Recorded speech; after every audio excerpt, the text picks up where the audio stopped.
Hi hello. இதுதான் சங்குப்பூ, அதாவது சங்கு புஷ்பம்னு சொல்லுவோம். இது வந்து நீல கலரு, இதில் ஒயிட் கலரும் உண்டு.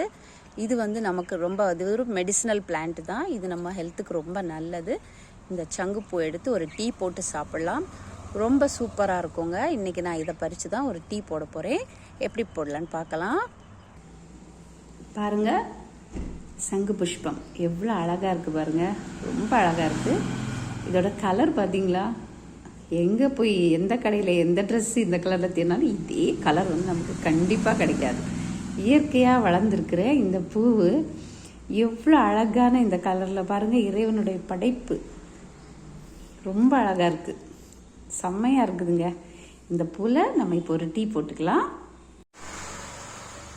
பாருங்கள், இந்த சங்கு டீ, அதாவது சங்கு புஷ்பத்தில் இந்த மாதிரி டீ போட்டிங்கன்னா நல்லா தண்ணியை கொதிக்க வச்சு, இதில் டீ தூள்லாம் போட வேண்டிய அவசியம் இல்லை. பொதுவாக ஏதாவது ஒரு பொருளை போடும்போது அதை நம்ம டீ சொல்கிறோம்.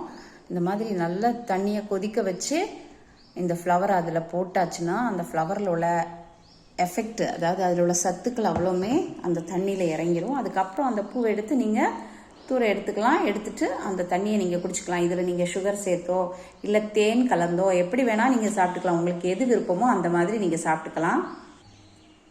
பார்த்தீங்கன்னா தெரியும், அந்த பூவோட அவ்வளோ சத்து, அதில் உள்ள கலர் எல்லாமே இந்த தண்ணியில் இறங்கிருச்சு. இதை நம்ம கொஞ்சம் கொஞ்சமாக அந்த சூடோடு குடிக்கிறதுனாலும் குடிச்சிக்கலாம். பட் இதை வந்து அடிக்கடி நம்ம யூஸ் பண்ண வேணாம். வீக்லி ஒன்ஸ் நம்ம இந்த பூவில் ஒரு சின்னதாக ஒரு 1/2 கப்பு தண்ணி எடுத்து இந்த மாதிரி ஒரு டீ மாதிரி போட்டு சாப்பிட்டாலே ரொம்ப நல்லது ஹெல்த்துக்கு. இந்த சங்கு புஷ்பம் பூவை வந்து எப்படி சொல்கிறாங்கன்னா, சயின்டிஃபிக்கல் நேம் வந்து சங்கு புஷ்பி அண்ட் வெர்னாக்குலர் நேம் வந்து என்னென்னா சாங்கினான்னு சொல்கிறாங்க. சங்குமாலினி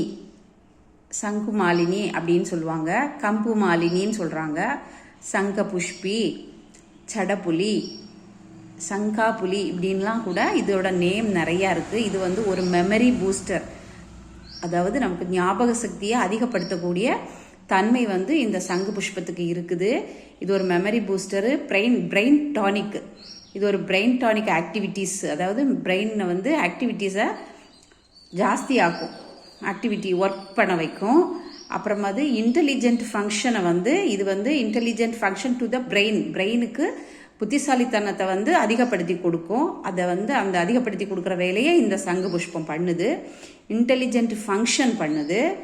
அப்புறம் பார்த்தீங்கன்னா லேர்னிங் கேப்பபிலிட்டிஸ், என்ஹான்சிங் கான்சன்ட்ரேஷன், அதாவது கான்சன்ட்ரேஷன் நம்ம வந்து ஒரு விஷயத்தை வந்து ரொம்ப கவனமாக அப்சர்வ் பண்ணுறதுக்கு இது ரொம்ப உதவி பண்ணுது. லேர்னிங் கேப்பபிலிட்டிஸ் இருக்குது இதில், அதாவது நம்ம படிக்கிறதுக்குள்ள அந்த ஒரு ஆர்வத்தையும் இதை தூண்டக்கூடிய சக்தி இதுக்கு இருக்குது.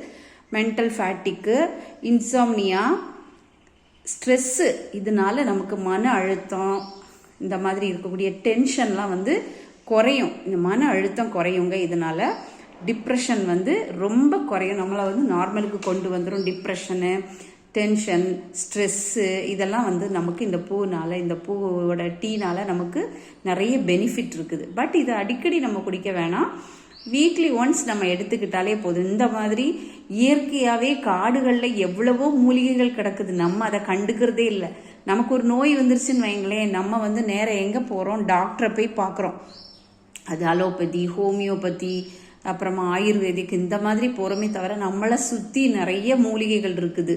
அது மாதிரி நம்ம வீட்டில் சமையலுக்கு வச்சுருக்கிறதுலையுமே நிறைய மெடிசன் இருக்குது. அதெல்லாம் நம்ம கண்ணுக்கு தெரியாது. நமக்கு ஏதாவது ஒரு நோய் வந்துருச்சுன்னா உடனே கூடவே பயமும் வந்துடும். உடனே நம்ம டாக்டர்கிட்ட போகிறோம், அவர் எழுதி தருவார் ஒரு பாக்ஸ் நிறைய டேப்லெட்டு, அதை சாப்பிடுவோம் நம்ம. ஆனால் நம்ம கண்ணு முன்னால் கிடைக்கக்கூடிய மருந்துகளை கருத்தில் கொண்டு நம்ம வந்து அதை எடுத்து அதோட யூசஸ் என்ன ஏதுன்னு பார்க்காமையே நம்ம அதை வந்து வேஸ்ட் பண்ணுறோம். இந்த மாதிரிப்பட்ட பூக்கள்லாம் கிடச்சிதுன்னா உங்களுக்கு அதோட பெனிஃபிட் என்னன்னு நீங்கள் தெரிஞ்சுக்கிட்டீங்கன்னா கூட நம்ம அதை வேஸ்ட் பண்ணவே மாட்டோம்.